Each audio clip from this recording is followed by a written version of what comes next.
the seduction of systems and the death of doubt. It sounds insane at first, doesn't it? The people we trust most with knowledge, the ones with letters after their names, the ones who walk through the grand halls of academia, but are sometimes those who fall hardest for the absurd. We think intelligence is a safeguard against foolishness. But what if it's not? What if, as Nietzsche warned, the very act of becoming educated can make us more vulnerable to delusion? I want you to really think with me. Why do we assume that more knowledge automatically leads to more wisdom? In this video, we're going to walk into one of the most uncomfortable truths of our time, that the educated elite, the intellectuals, the thinkers, they may often be the most blind. I'm not saying they're stupid. I'm saying they might be trapped. And if you've ever pursued learning, if you crave truth, then this video will challenge your assumptions about where truth actually lies. Let's start with the hook, the paradox. The more we learn, the more we're exposed to complexity. That's good, right? But here's the danger. Complexity can become intoxicating. We start to believe that the more complicated an idea is, the truer it must be. We discount simple insights as naive, primitive, or unsophisticated. But ask yourself, when was the last time you dismissed something obvious just because it didn't sound clever? Nietzsche believed that the educated often suffer from a sickness of overthinking. They get so caught up in abstraction, in systems, in theories, that they lose touch with life itself. He called it a hunger for the infinite, but it's really a fear of facing the raw, brutal, meaningless chaos of existence.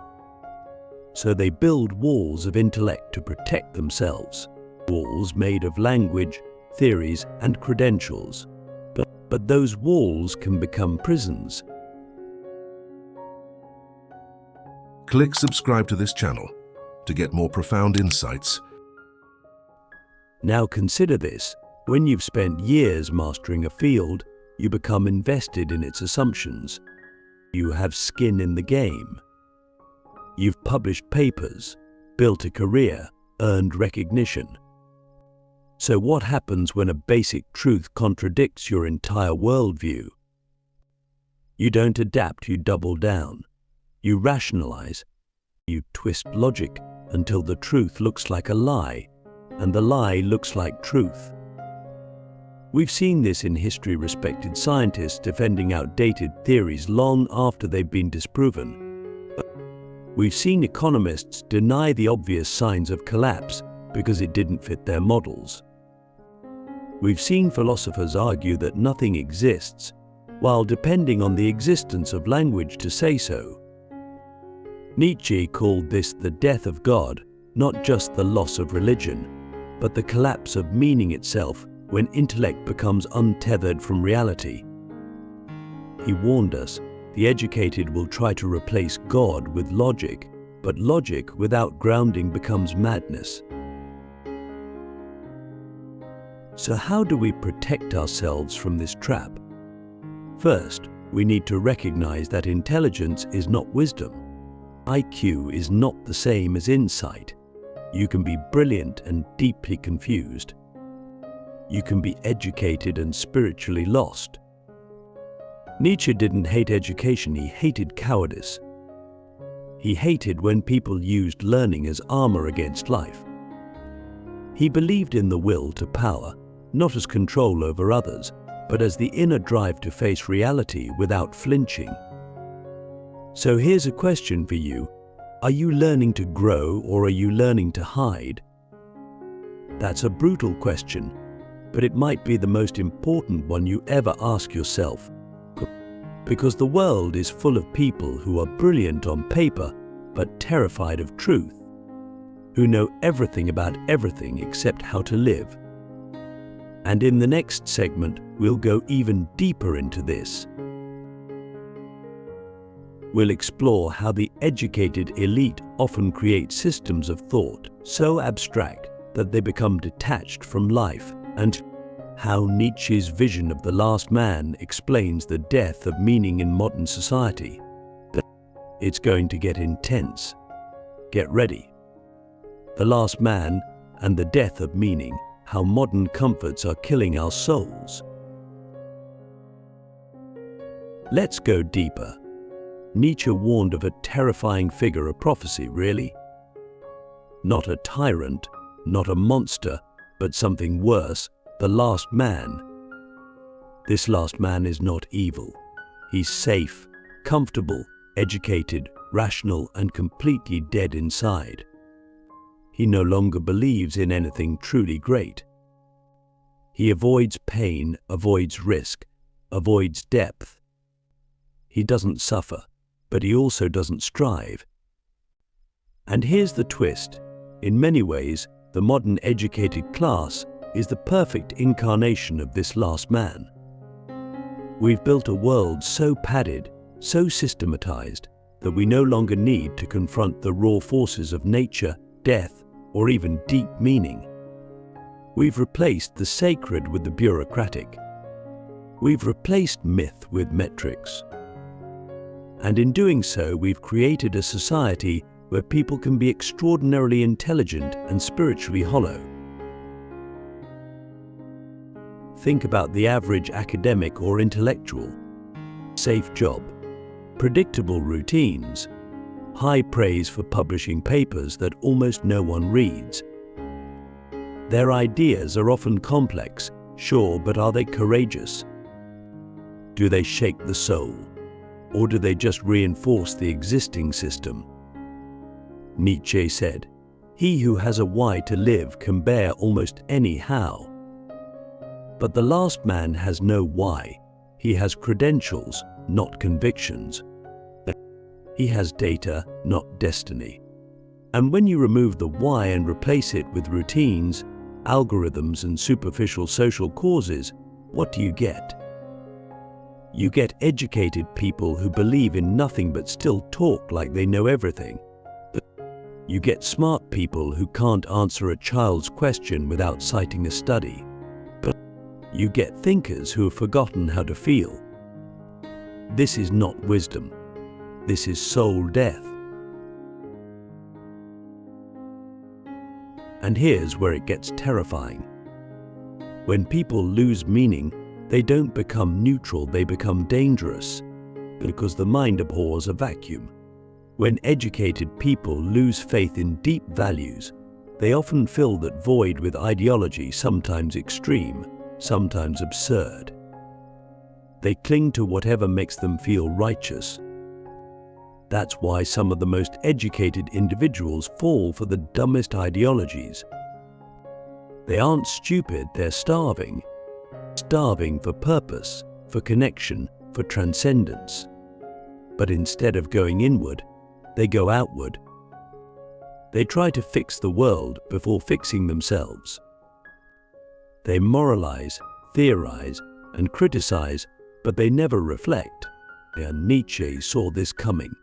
He warned that once God is dead, people won't rejoice, they'll panic. They'll try to invent new gods. Not in heaven, but in politics, in identity, in science. And they will worship those gods blindly. Now think about our world. How many educated people today are trapped in ideological bubbles? How many repeat slogans instead of seeking truth? How many are terrified to admit that they don't know what life is for? We've replaced deep humility with performative certainty. We argue, debate, and posture, but we rarely wonder, rarely surrender, rarely sit in silence with the mystery of being. And here's the most honest thing I can say, I've been there. I've read books not for truth, but to win arguments.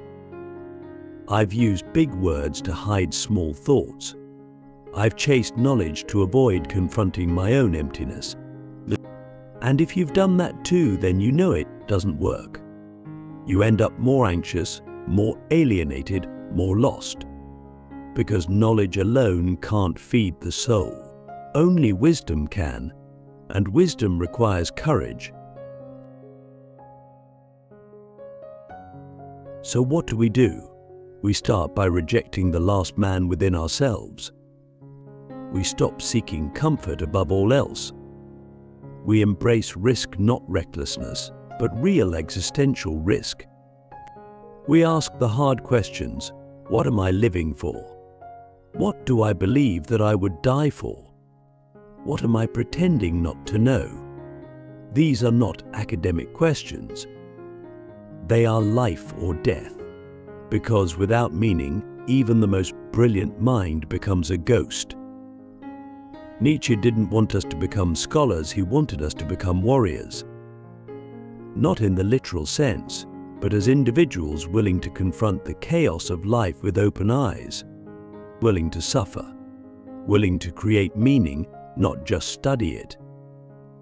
He wanted us to become what he called the Übermensch, the one who transcends the herd, who lives with authenticity, who dares to affirm life even in its darkest moments. And you don't need a degree to do that. You don't need fancy words, you need fire. You need a why. So if you're educated, ask yourself, has my learning made me more alive or more afraid? If you're seeking truth, ask, am I willing to lose everything for it? Because that's the test, not how smart you sound, but how honest you are, how deeply you feel, how bravely you live. The world doesn't need more clever people. It needs more courageous souls, and you can be one of them. But only if you're willing to let go of certainty and step into the mystery. Reclaiming the soul, how to transform knowledge into wisdom and live like you mean it. Let's be honest, most of us confuse knowing with being.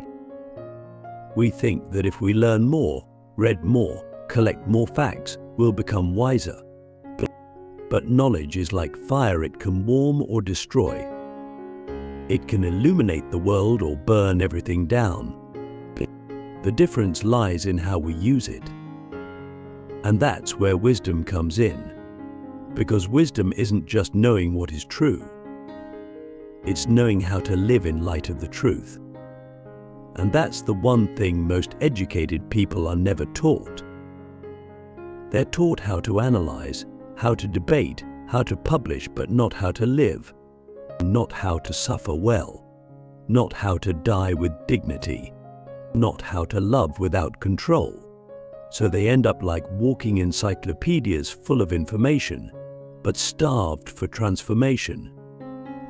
Nietzsche saw this, and it broke him. He once said, "He who fights with monsters should look to it that he himself does not become a monster." The monster here isn't ignorance, it's a cold intellect, severed from soul. So how do we fix this?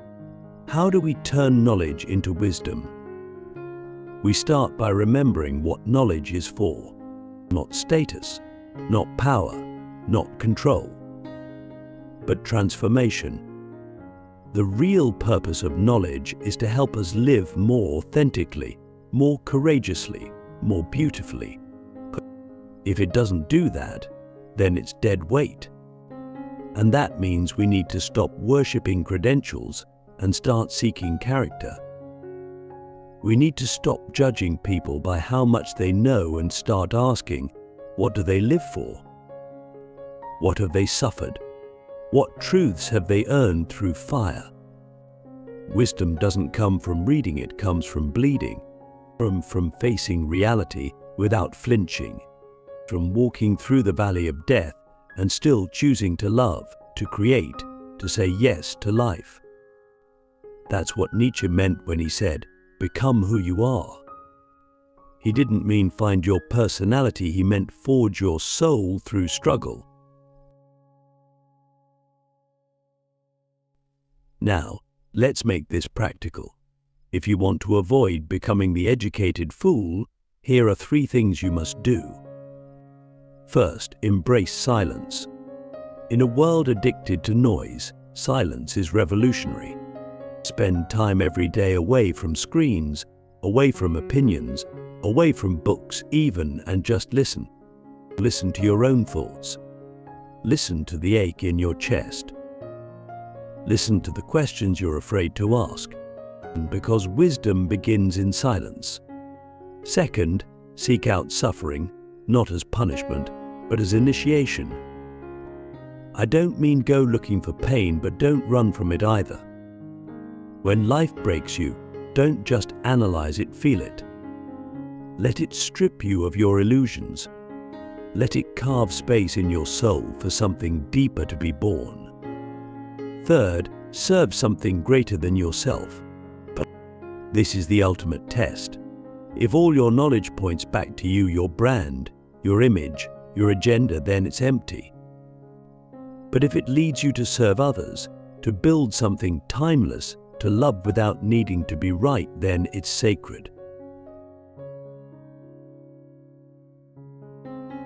Nietzsche believed that the only cure for the sickness of the modern mind is the return of the heroic spirit, not the superhero kind, the human kind, the kind that suffers, doubts, fails, and still rises, the kind that doesn't just read about meaning but creates it. That's what the Übermensch actually is, a creator of values. A person who doesn't wait for the world to give them meaning, but who looks into the abyss and says, I will build meaning with my bare hands. And you can be that person. You don't need more degrees. You don't need more followers. You need more soul, more fire, more truth. And yes, you may lose friends. You may lose the approval of the institutions. But you will gain something infinitely greater, yourself. Let me ask you a final question, one that I hope echoes in your bones. If all your knowledge were stripped away, your books, your degrees, your arguments, what would remain? Would there still be light in your eyes? Would there still be love in your heart? Would there still be a reason to keep going? If your answer is no, then it's time to begin again. Time to unlearn. Time to return to the rawness of existence. Time to rebuild your life not on theories, but on truth. Because the truth is, the most profound wisdom often sounds simple. Love is better than control. Courage is better than comfort. Being is better than seeming. And sometimes, the dumbest things believed by the most educated are not dumb at all, they're just disconnected from life. So, let's reconnect. Let's live. Let's burn with meaning.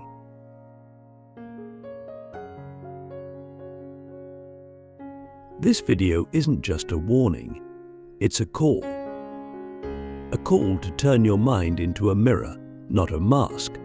A call to let go of status and embrace soul. A call to become, not just smarter, but truer. If you've made it this far, then maybe, just maybe, you're ready to become more than educated. You're ready to become wise. Thank you for watching. Now go live like you mean it.